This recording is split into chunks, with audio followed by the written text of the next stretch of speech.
Make Jeff the co-host. And Don Odell is here. Donald Dale. Brian Ludwig's here. What are you talking about? Brian Ludwig. Jeff, let me tell you something about him. He is the only guy to complete the course and get certified in 2 weeks of buying it. Really 2 weeks. He mastered everything in 2 weeks. nice work, Brian. That's how easy my stuff is. Scott's here. All right. Scott. I think it took me Morning. about 6 to 9 months, didn't it? Or Yeah, long? No, yeah, no, I think over a year. yeah, but you were busy. I mean, your thing was busy. You just had a lot going on. James Barnes, how are you, sir? I'm Scott? good. How you doing? Good. Jim's here. Thanks for joining us. We are going to be doing just kind of a free live demo of the app, right? So I'm going to be showing kind of a lot of different things. So Jim and Brian and Don, folks that and Scott that are already part of the community, uh, we're going to be going over the app today. It's different than what our group meetings are. Our group meetings are more about answering the questions and things like that.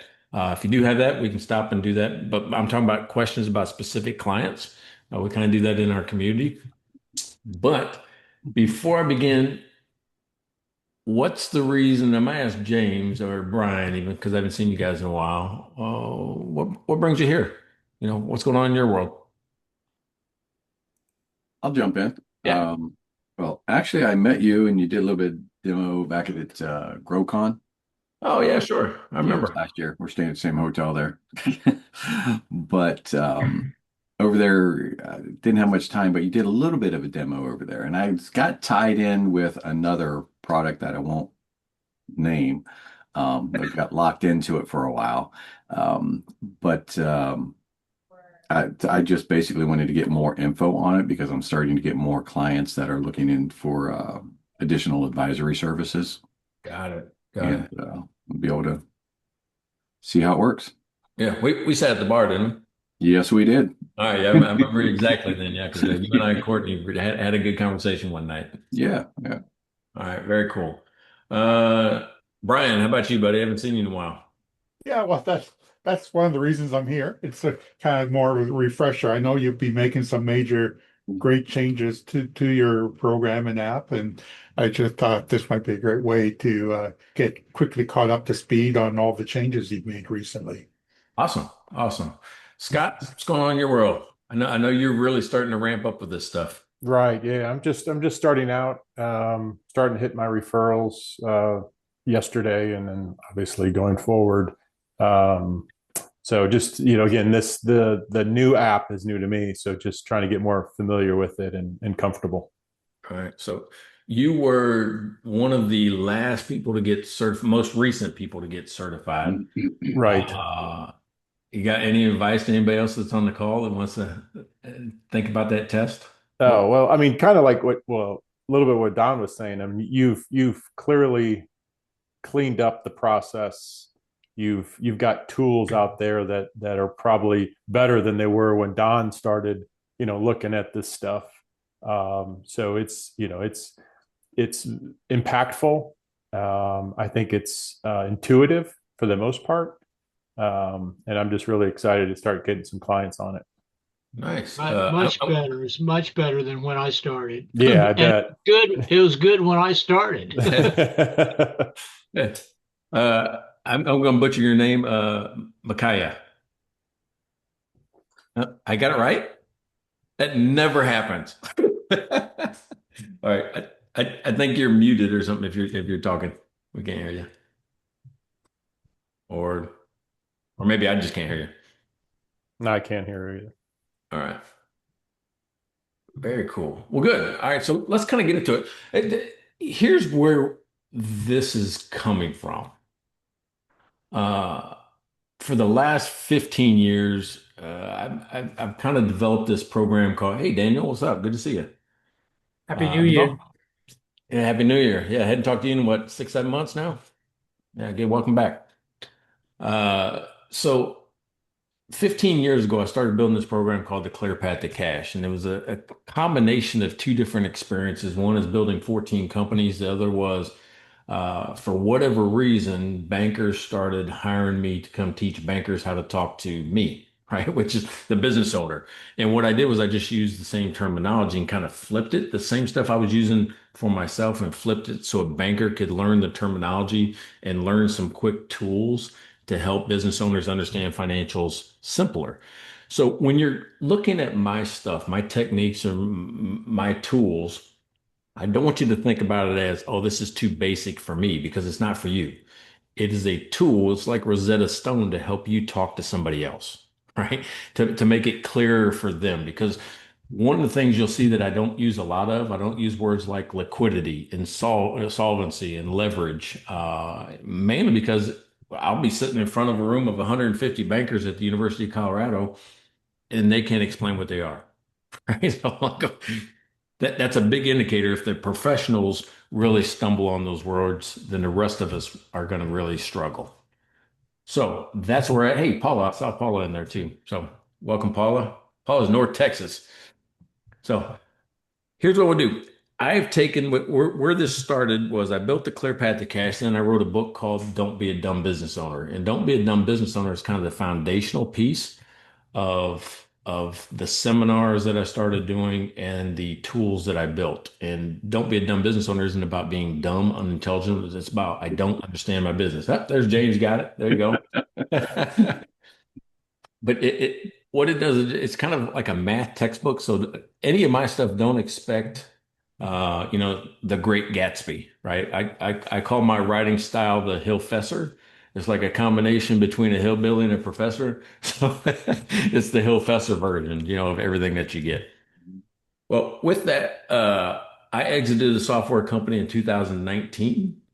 And in 2020, I watched a lot of TV like all of us did when we were stuck at the house, and wrote the books. And by 2021, 22, I had people wanting me to consult. And I'm like, well, I wasn't doing much again because I just exited the company. I'm like, oh, I'll consult. So I took the Clear Path to Cash and built a consulting methodology out of it. Sandy Petty's here. I haven't seen her in like a year. What's up? Are you in Aruba? Are you in Aruba right now? I knew it. I knew it. Good to see you, Sandy. So one of those, so that's what I built as my own methodology to kind of test it. Does it work?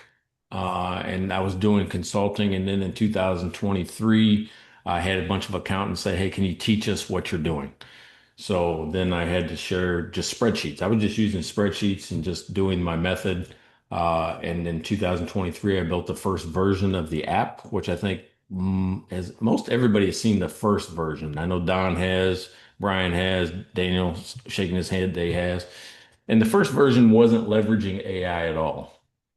It was for like notes. It would help you with your notes, but that was about all the AI I had in there. It was more about just getting my methods hard coded so I could do something with it later. And what later came about is that AI became a lot more powerful. But here's what I'm going to caution everybody with AI is that if you don't put guardrails on it, you're going to get the wrong answer, right? A lot. So what I've had to do is take every single little thing and build guardrails around it so AI operates within a box, not within the constraints or the openness of the world, right? Because I want it to be a combination of my stuff, Mike's intelligence, and artificial intelligence kind of combined into one spot. So does that give everybody kind of a basis of what I'm doing? If you're not part of our community, I sell a membership, and here's the reason why it's a membership and not an app purchase. When I built Cashflow Tool, it was just an app, right? And we gave it to folks, and Cashflow Tool was pretty extensive. It was robust, and it was more than some people could understand, right? So we were a software company with just a little bit of education, and people would churn or they would get frustrated and they would quit the app because it was just too much. So this time I flipped it on its head and I said, I'm going to be an education company with software. So to do that, I've got video courses that are included in the membership. I've got these live meetings that I do 3 times a week for my members, and those are used for, hey, I've got this client that I'm working with and I'm stuck, or what should I do here? Or let's role play this. This is where I coach coaches, right? During those 3 days a week. And then the app supports all of that, right? So I want you to think of my company not as a software company, but an education company with software. That make sense? All right. So let's get to it. Share, and we will go see the app. Okay, so here's what's happening today. Matter of fact, I'm waiting for verification. This is the testing link. That link will become, and I'm going to put this in chat. So anybody that's not a member today, this is the beta version. But I'm going to put it in chat so you have free access to this version until the point where I make the switch, right? And the switch is it becomes a subscription. It becomes a part of the program, and this link will change from this testing version to the clearpathtocash.com. So that's what's happening in the background right now is the domain switch. We're going to move it off testing into my regular server. But right now, and at least for the month, I think we got a scheduled date of like January 28th. You can use this for free.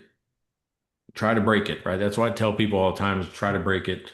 And that way I can get it fixed before we release it near the end of the month. Okay. Quick tour. This is the Advisor Hub. Some people call it a dashboard. On the Advisor Hub, you've got access to the other things, right? So not only is it the app, you've got access to your video courses, right? So you click on video courses and it will log you into, or you'll log into your dashboard for your courses. And courses are just like courses, right? I've got a bunch of stuff that you'll get loaded up with. There's probably well over 100, probably almost 150 different videos, and they're not super long. Some of them might be about an hour or so, but they're not super long. But this is where the foundation is. When it says, master the clear path to cash system, that's where all of this starts. If you don't understand the techniques, the math, then some of the charts or some of the things that I do in the app won't make sense either, right? So that's one of the things I try to push people towards first is phase one, go here, go learn the basics first before you get into it. So, and I got there just by clicking the video courses inside the app. Then we got the office hours. This is the list of events that I host for members, right? That's why it's inside the app, because you can come here and you'll see a calendar of all the times that I'm available to meet with members, right? And you can see it's about 3 to 4 times a week. I'm just there. Why?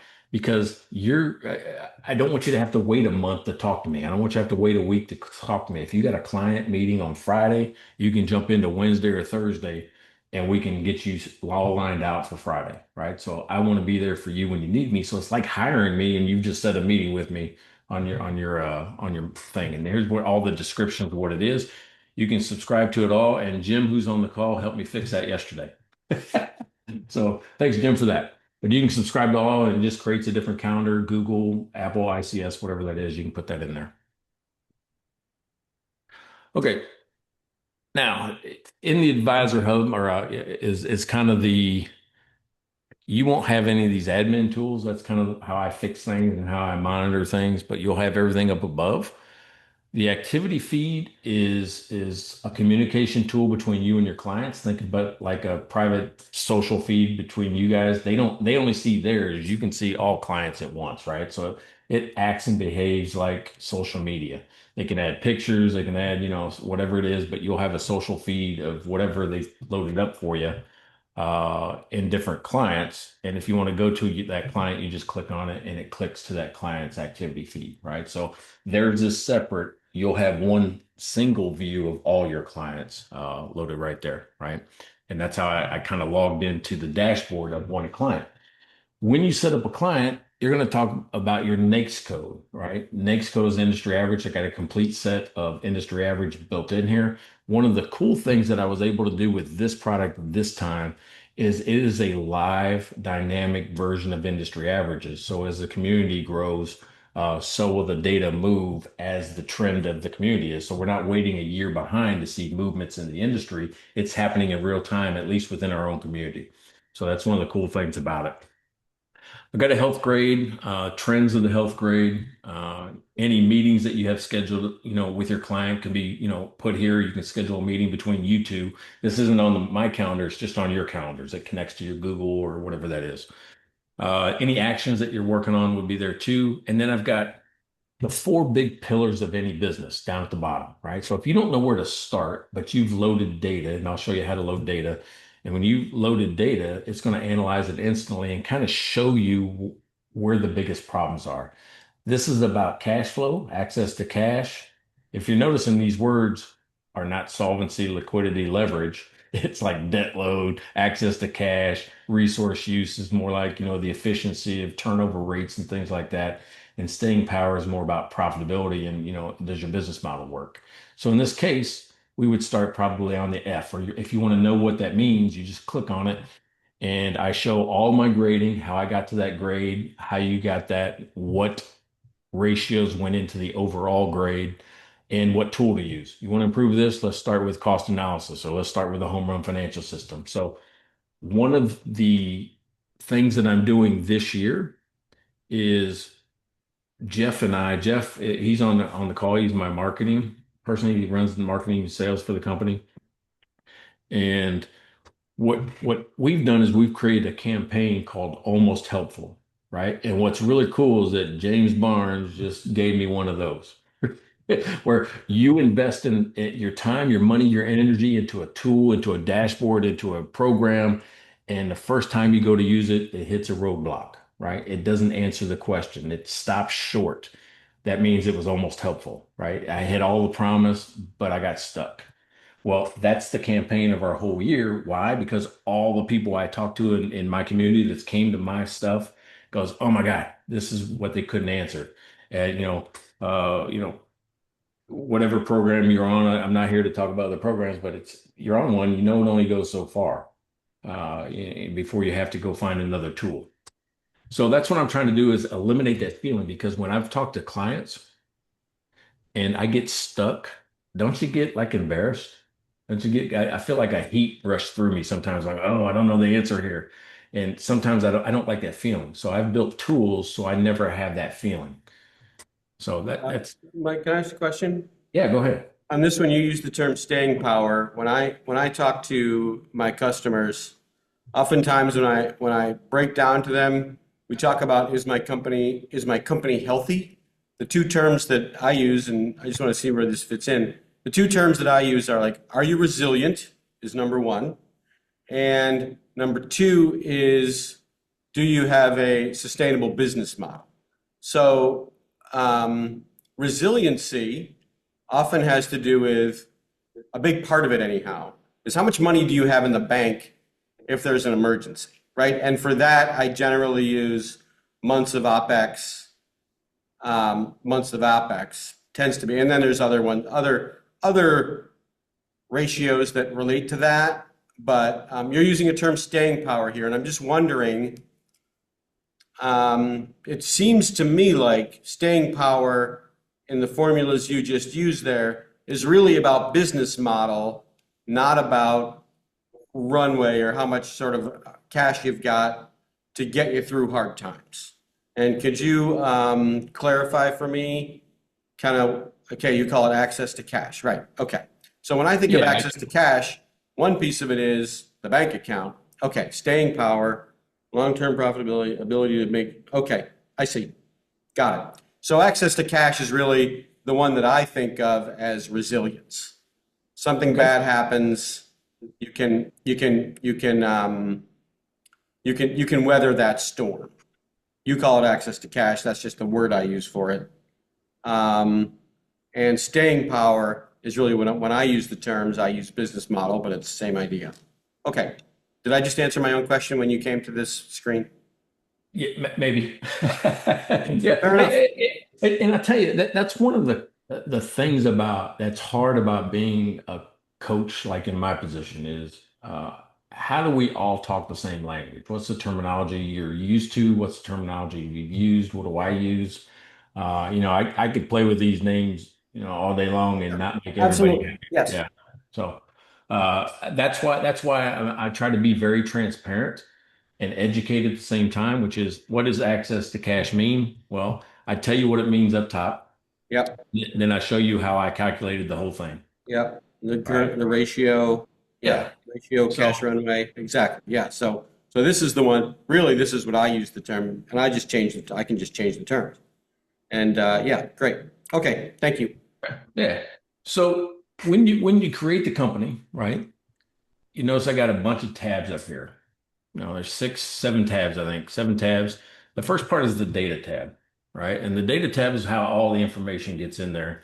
And Stosh helped me break this week when he wanted some edge case stuff thing. So I've been trying to fix it. But when you add a period, there's 4 different ways to get data into here, right? The most recommended, the one AI tells me it loves the most, is the paste, which means it doesn't matter if you use QuickBooks or Xero or Excel or whatever your financial statements are. You can just click on paste and you can do a single period or you can do up to 12 periods, right? So 12 months, 5 years, doesn't matter. And what's going to happen is you're going to say ready to import, and I'm just going to grab some stuff here. If it went blurry, it's because I moved out to Excel, and I'm just going to copy an income statement and balance sheet and show you how this works. Maybe. Of course, it's not in there. It's for sample. Where's sample balance sheet? Sample.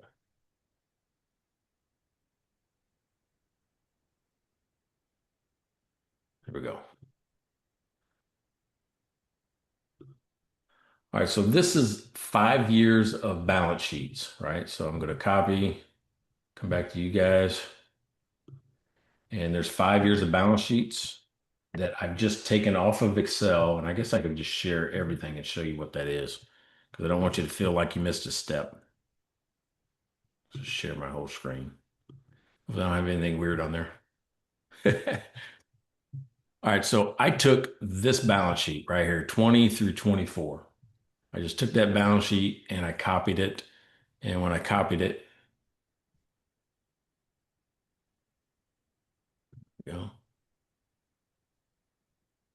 need that much of it. I copied it and just pasted it right there. So kind of the check digit you see 21 through 24. Doesn't matter what the format is in here. You're just copying what this is and throwing it in. The next one I'm going to open up is the income statement. And I'm going to do the same thing, right? The thing that you don't want to do, and this is what Jim showed me about, how long ago was that, Jim? A month ago? It does not like year columns. It does not like total columns. So make sure when you paste it, you don't have any columns, not rows, columns that are totals, because it confuses the two.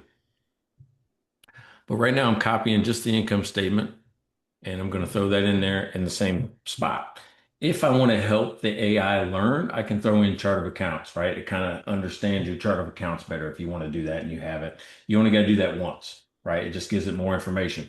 Every time you correct or every time you put data in there, it trains the AI to look at your stuff the way you want it to look for in that specific company.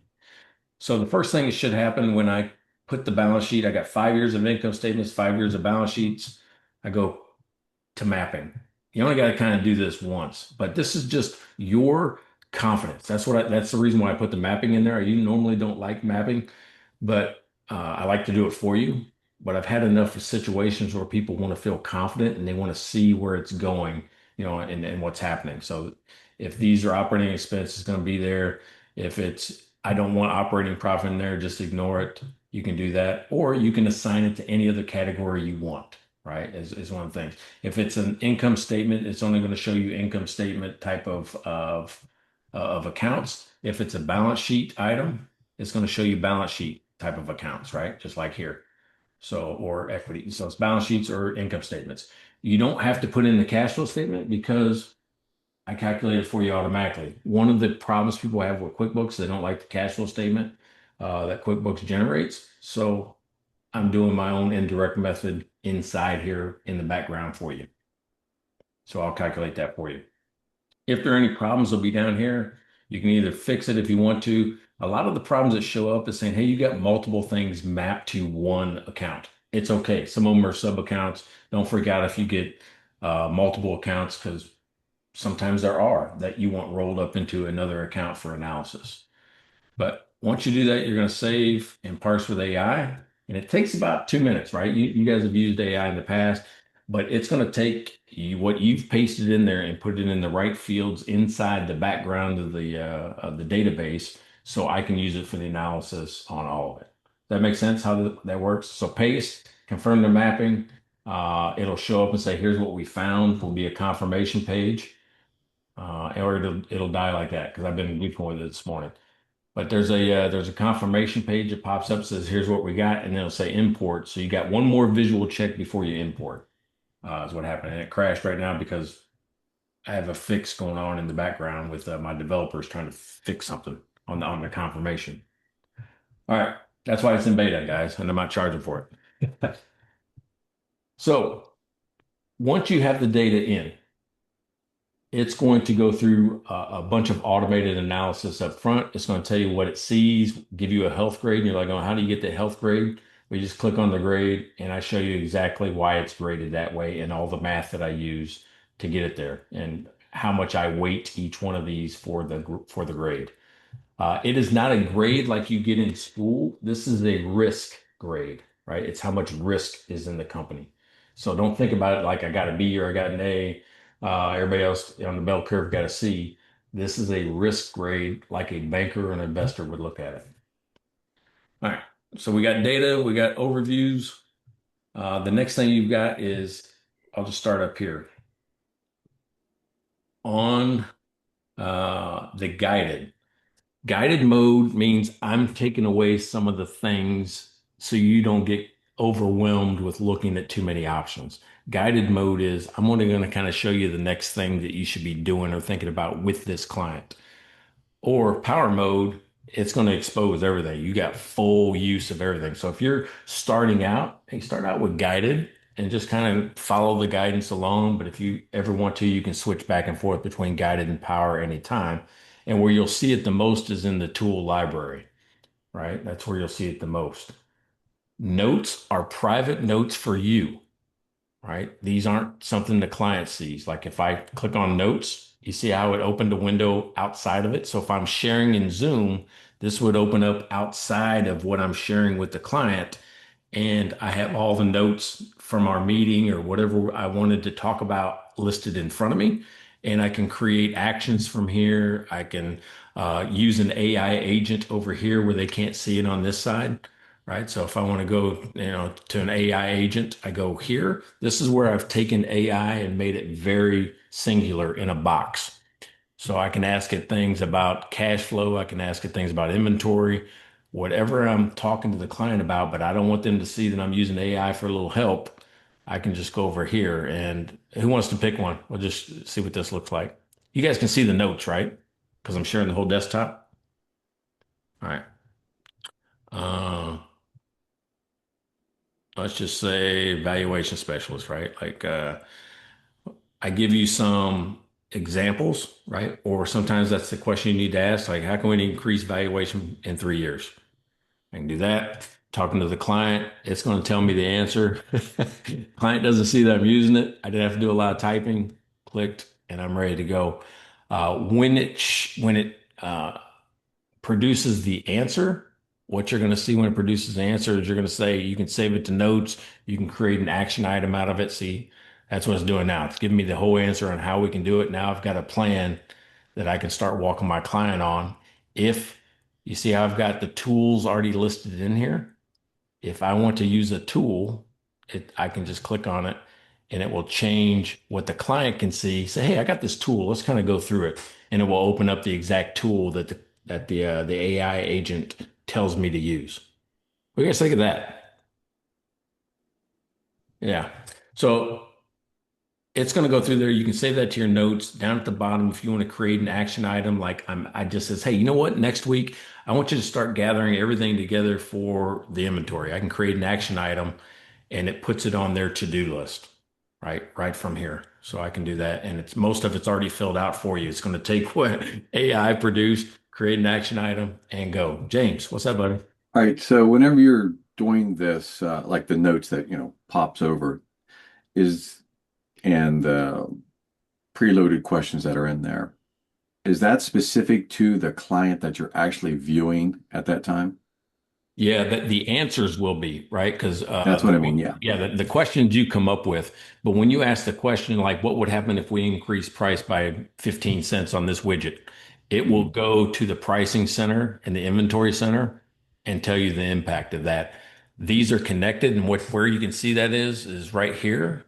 And this is kind of reading the code, but you see that where it says company ID. Okay. When you open notes, you can only open notes from that client's page. So that's how it connects the notes to that page. Does that make Okay. sense? Yes. Yeah. But again, my whole point is, go ahead. Somebody else is going to say something. Yeah, Mike, it's a Sandy. Yeah. I uploaded my own company to try and use instead of a demo company, like I added it as your client so that I could try to play around with it. Um, Did it fail? Because I'm working on the uploader right now. okay. Okay, so maybe that's what's happening. Okay. Yeah, yeah, it failed right in front of you. As a matter of fact, I was doing it right in front of you to see if my developer had it fixed yet. He didn't have it fixed. We were trying to fix it before the demo. Okay. But All but right. I had but Jeff put me on a podcast, and then he put me in a webinar for Insightful Accountant. Then he put me on a marketing meeting with Insightful Accountant. So I haven't been able to go test it. Okay. Okay. All right. So maybe It'll be that's fixed. what's happening. Yeah, yeah, it'll be fixed All right. today though. I mean, we know what's wrong with it. He was working on it. He probably hasn't pushed and I'm on the old version, the broken version. So it'll be fixed this afternoon, if not right after this meeting. No worries. I was just making sure. Okay. Yeah, that's me. And again, that's why we got it in beta because you're going to see some quirks. And when you see quirks, just go to this feedback button and tell me about it so we can jump on it right then. All right. Okay. So the other thing that you've got here, right? We got notes because it's in the client dashboard. This isn't the portfolio dashboard, not all your clients. This is specific to this company, ClearPath Cash Test Company, right? So when you click on the notes, it only opens up notes for that company. The other thing is that if you want to go back to what you were doing last with this company, you can just click on this and it takes you back to the last tool you used. So you don't have to go through the whole product. And then, of course, you know the power and all that. If you want to get to managing access, like you want to invite your client and they'll have a whole different view. Well, before you do that, you might want to view it as the client. So you understand what they're going to see and what they have access to. They have no access to advisor tools. They have access to tactical tools. Like they can upload their inventory. They can manage their to-do list. They can send you messages, things like that. So, but any of the advisor tools are specific and hidden to you in that view. All right. Let's see here. When you go to my path, right? In my path, what it's going to do is say I use the fix framework, which is find the burning issue, identify what's causing it to burn, and then execute at the flashpoint, the thing that started the fire, right? There are 6 burning issues in any business, right? There's 6 categories of issues. It's profit, cash flow, it's debt, the future, education, and operations, like a process. All the things that I'm doing when I ask you questions or have you click on a yes, no answer, those type of things is helping you identify the burning issue. Right now, this one's the future, right? That's what it thinks this one is. And you'll see the focus is the burning issue is the future. We're trying to solve a future problem. Well, how did I know it was a future problem, right? Well, uh, when I go to change the focus, I either know what the burning issue is, here are the 6 burning issues, or if I don't know, I can start a guided conversation, right? And maybe I'm not sharing the screen with you, but this is kind of helping me in the background. And it follows my book, Don't Tell Me What to Do, right? So James, if you were at GrowCon, I did a conversation seminar, kind of, or a speech from there. But here's clear the noise, right? I can ask a question. You see what it's doing? It's going to start creating a transcript for me for that client. And then I can say, hey, I want to actually record this because I don't really know what the issue is. Who wants to pretend to be the client real quick? Anybody? I don't know if I shared sound on this, but maybe here. I can do this.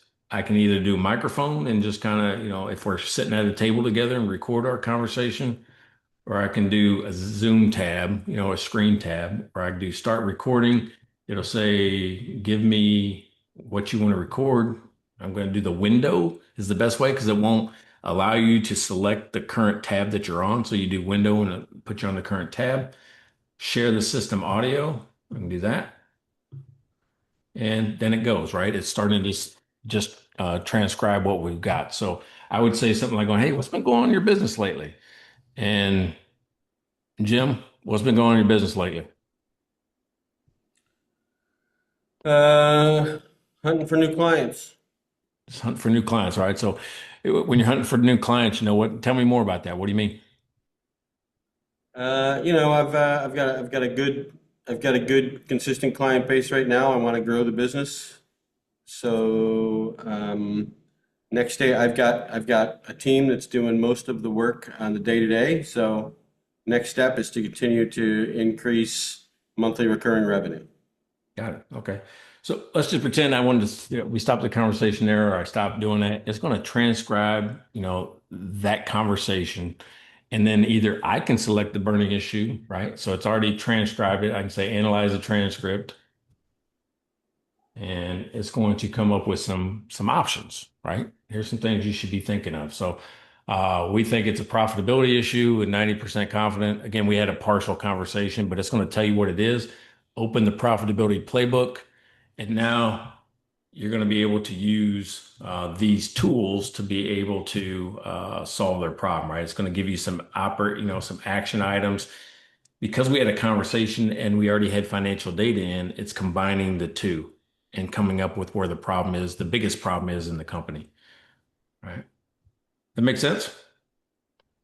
All right. So that's how you use the guided stuff. And you see what changed here. We changed the focus, which means we changed the guidance that it's going to give you. It's going to keep you on a path to help solve that problem. Then you've got the whole tools library. And if you don't know which tool to use, just say, what tool should I use? You just click a button, it says, what tool should I use, right? If you kind of know, there are 23 tools available. And this is where people get overwhelmed. They're like, oh my God, that's so much. You already have this in your pocket, right? You have this thing. Do any of you have apps on this thing? Yeah. Think about this as the screen of your smartphone, right? You don't use all your apps every time on everybody. You just use it when you need. If we're on a guided, it will switch to a guided mode. Well, it won't do it on this one, but it's going to show you that, hey, I'm on trying to execute. It's going to filter to the things that you should be thinking of, based on what it is. If I'm on find and diagnose, here are the tools that I need to find the problem. Remember, it's the fix framework: find, identify, execute. Right? That's what it is. All right, so let's pretend we found a problem, right? First of all, how do you find a problem, right? So let's say it's a profitability problem, but I don't know if it's that he's not making enough money in his business model, or he's not, he just doesn't have enough cash. So to determine the difference between the two, I'm going to use mining your business for hidden cash, right? Hey, Don, go ahead, bud. You got a question? You're on mute, Don, if you're talking. Y'all good. Talking about Don Odell. He's good. Oh, okay. Yeah, he raised his hand, so I didn't know. He's raising the roof, Mike. Party time out his way. Yeah, got it. That's California. All right, so mining your business for hidden cash is about finding where cash is leaking out of the business, right? And the way this is set up, you can analyze, just whatever periods you got in there. You can go back in time, analyze periods, but you're going to compare the way they're performing to either the industry average or the owner's goals. Remember, the industry average gets you a C in business. The owner's goals are things that you set together. And I have tools in here to help you set the goals for each thing. You just say, hey, use the AI recommendation, if you want to. But the owner's goals is like getting a B or an A in business. So once I have here, the way you read this chart is that the middle line is like 0. If I'm on the industry average, 0 is the line. So if I was average on something, there should be no lines, right? When I'm better than average, they're green and above the line. When I'm worse than average, they're red and below the line, right? And you can kind of hover over it and see. Now, I use this to have the conversation to get my client focused on the exact thing I want them to think about or do or take action. And the way you get people to take action is just show them the financial impact. People that, are motivated by money in business. So I try to say, if we do this, we could put $900,000 or whatever it is, $300,000 back into your business. Now, what I try to do is I go and say, give them pats on the back. Remember, green and above the line is good. This means that they are selling a lot with their assets. They're actually using their assets to create sales pretty well. They're doing better than average, right? Their sales aren't the problem. So when Jim said the sales were a problem, sales aren't the problem. So I just turned that off. Then I've got a couple other places we're doing pretty good at. Pricing is really not the problem, right? This is a gross profit. We're getting more gross profit than the industry average. We're also collecting faster than the industry average, right? So when you see that, I instantly know that I don't have to spend time analyzing those anymore, right? There's other problems where money is leaking out of this company. So I'm going to turn off gross profit. I'm going to turn off AR days. The reason I do that is because I start to focus my clients' eyes on the things that I want to talk about. We also have AP days are good. It's not, it's almost average, but it's still good. They're not paying too fast. They're not paying too slow. So I can turn that off. Now, got two big red boxes, and I can say our problems are in two places, right? There's $300,000 and they're located in two places, and that's what we should work on. One, we've got about $166,000 we need to cut in operating expense. And we got about $160,000 in inventory that we need to, that we have too much, right? So we got to find where we have too much inventory and where we're spending too much operating expense. Which one would you like to start with first? Anybody? That's how I talk to the client. Say, hey, listen, there's about 160 between both of them. Which one do you want to tackle first? And they give you, some type of answer, right? Whatever the answer is. And I can either generate an action plan right from here and put it on their to-do list, or I can go to the tools, right? It'll say, hey, go to these tools. If I want to change the goals, I can do that. But it'll say, hey, go to the cost analysis tool, right? So I can start that. And if I go to the cost analysis tool, it's going to take the last two periods or whatever periods you want. I'll say 2023 to 2024 and analyze the difference between those two. When you paste in the income statement, when you paste in the income statement, when you do that, it creates all these accounts of operating expenses, right? That way I can compare them for you instantly inside the app. And it's going to say, hey, based on what we know right now, we should be looking for $60,000 in operating expense cuts. Or, I can figure out a different one if I want to. But right now, based on what we know, we should be looking at $60,000. The way this is set up is that when it's green, this is when you actually reduced expenses between the two periods.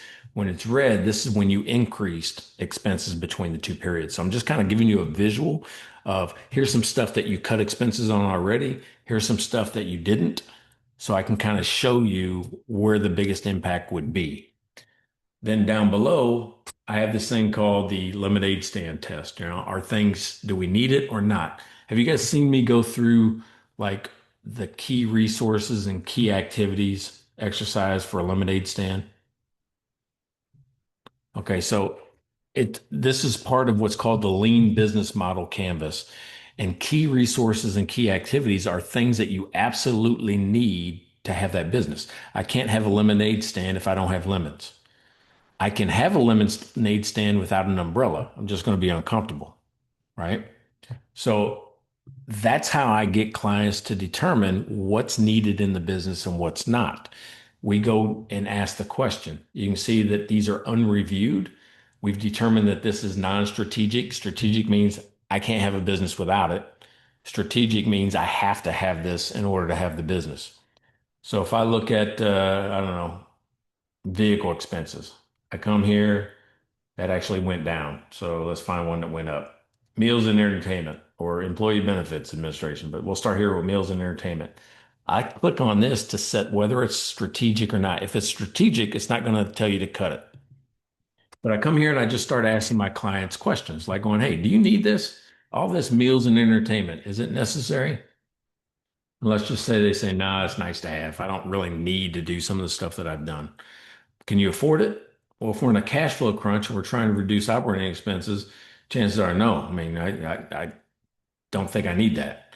Well, you see what highlights, it says you can't afford it and you don't need it, so cut it. Right? What I'm doing is making the numbers the bad guy for you.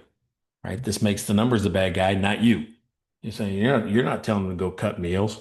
His answers to questions and the app told him to go cut it. And if he says, I can't do that, I can't cut, okay, well, tell me why you can't cut this. I can't cut it. Can't cut because my biggest client likes it.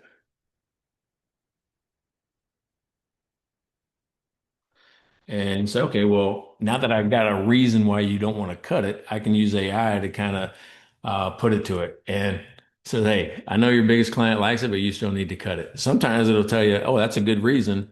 We need to keep it, right?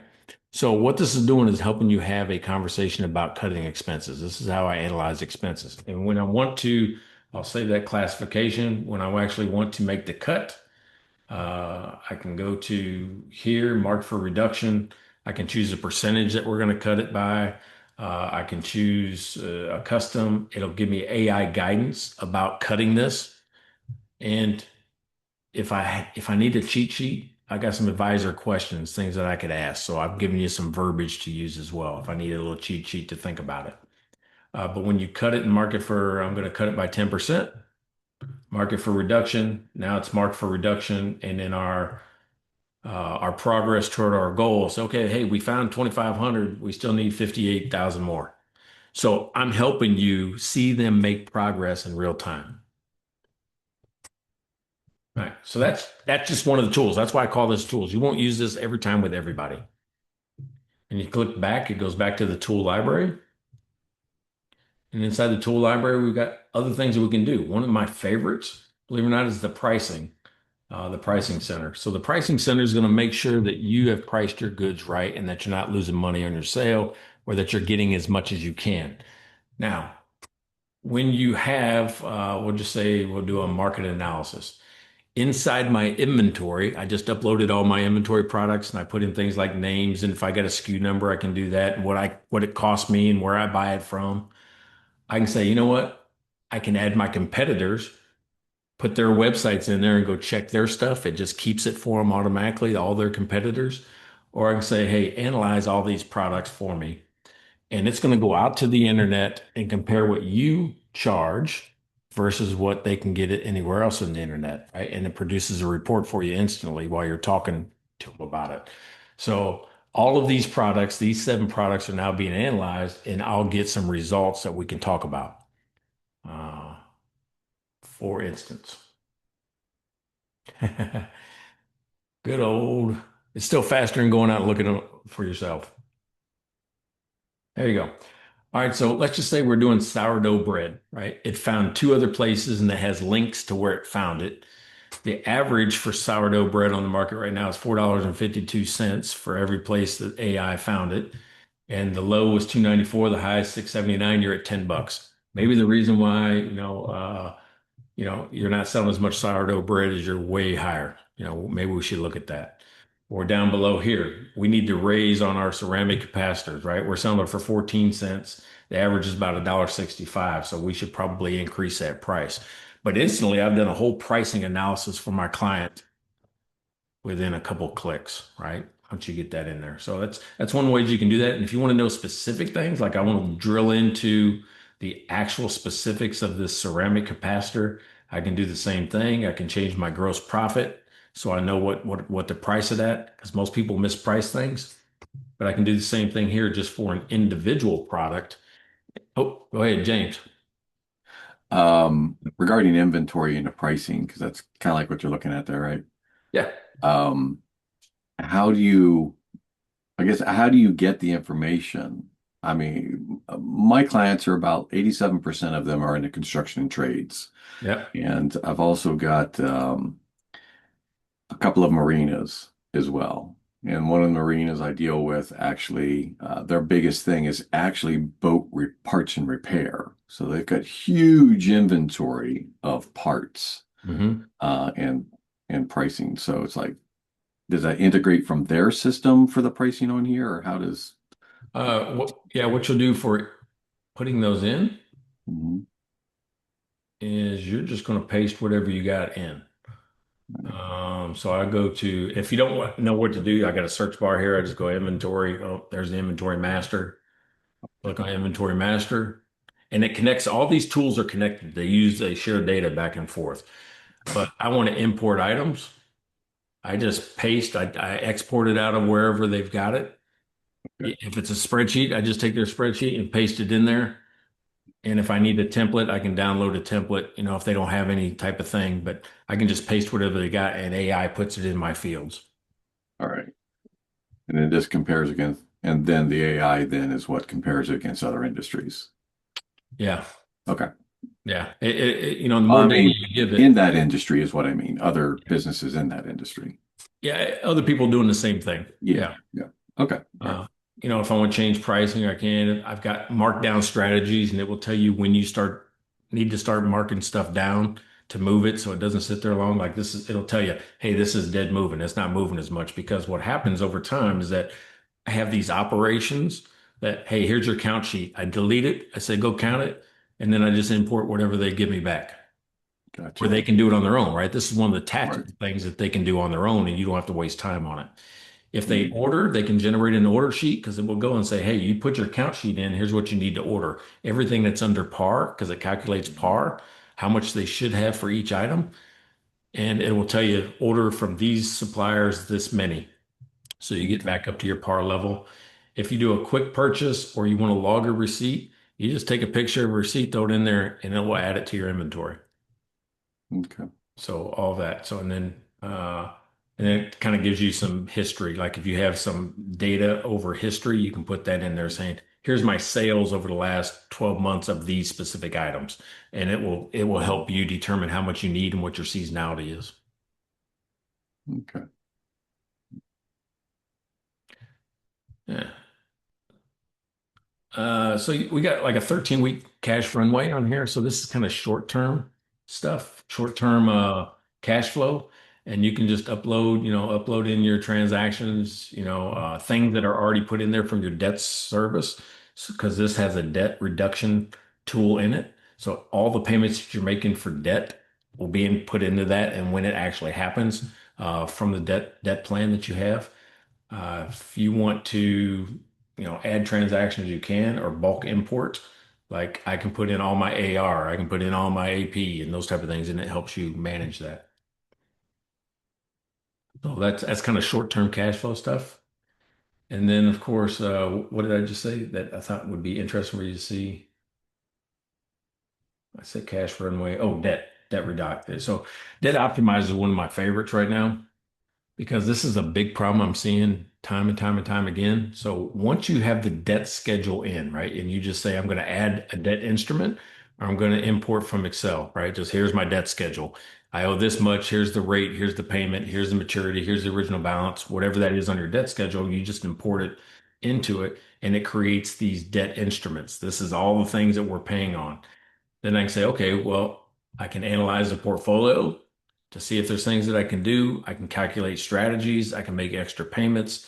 I can consolidate. What does it look like if we consolidate? What if we refinance things? What does it look like?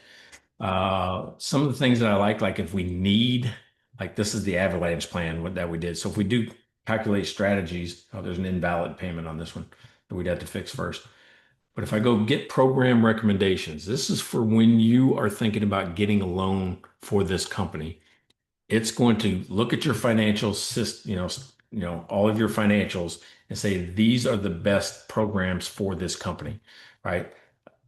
They qualify, like if it won't say they're going to get it, but it's the best ones that we found on the market for this company, right? Based on their current financial position.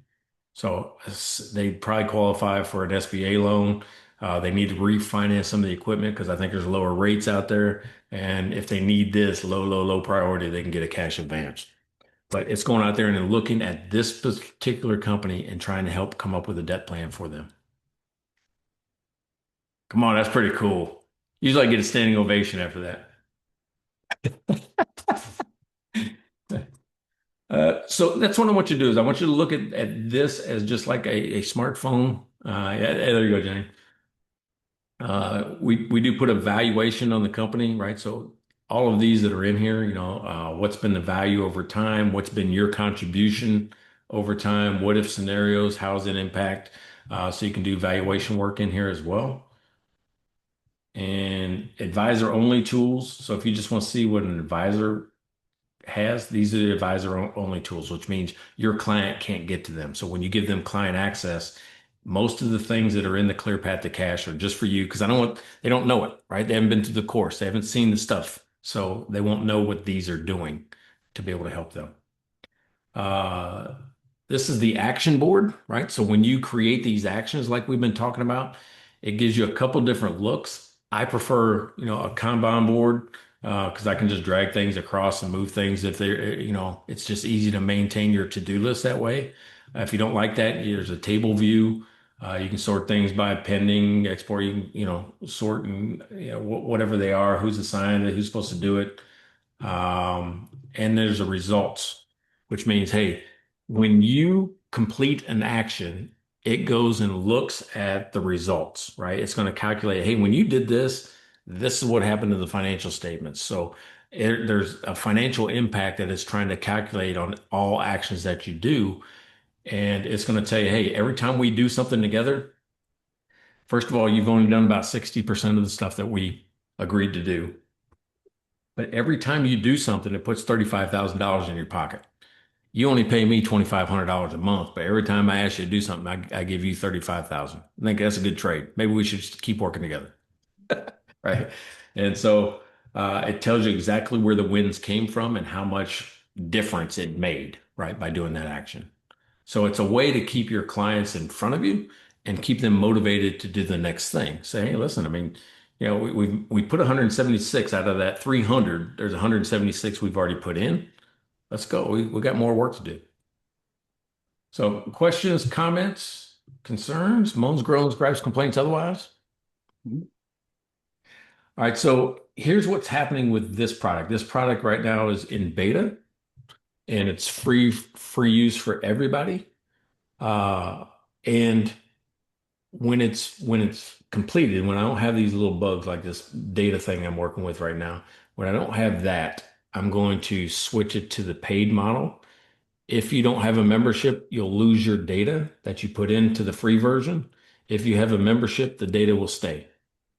If you have a membership before I convert it to the paid version, your rate, which is lower today, will be grandfathered for the life of your subscription, which means I won't raise anybody that's in before I put the new product out for full price. Your rate is locked in for the life of your subscription, right? So if you're here for 10 years and it's $200, well, then it's $200 for 10 years. You don't got to worry about it. It's a flat cost to you. And it's unlimited use. It's not per client. It's $200 for all clients. In the new pricing model that we're rolling out, it will go to $329 a month for 10 clients and then $15 a month for each additional client. And I had to do that because of scaling.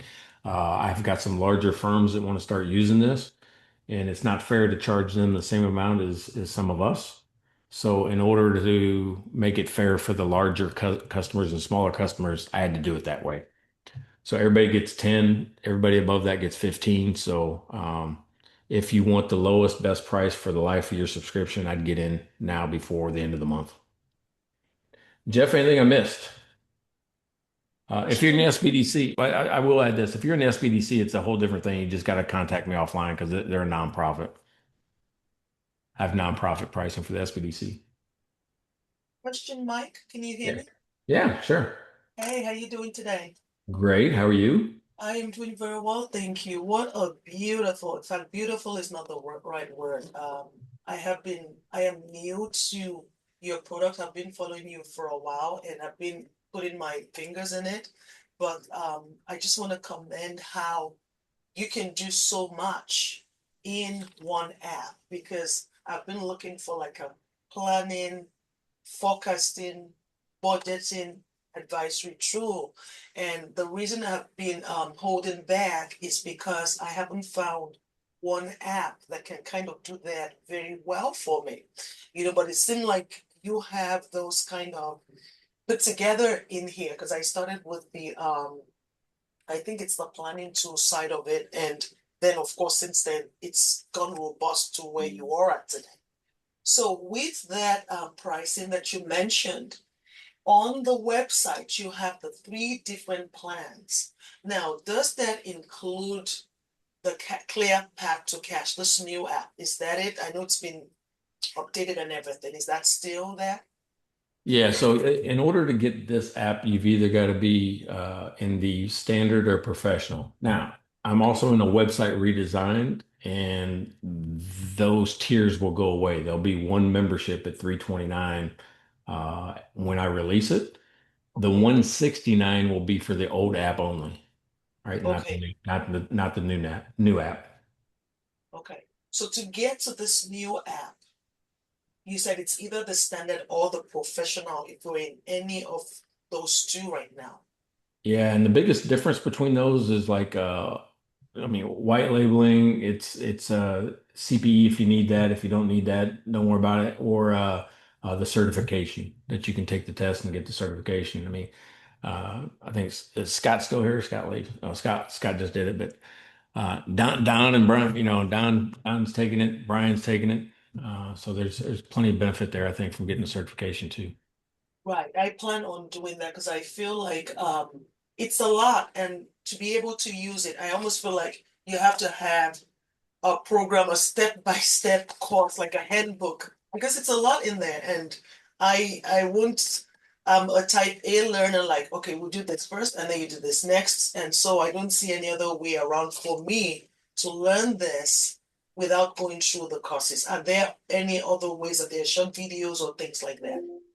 Yeah, so the courses, I do weekly meetings as well, and then twice a year, Jeff and I put on a live event, and generally you can attend virtually or in person.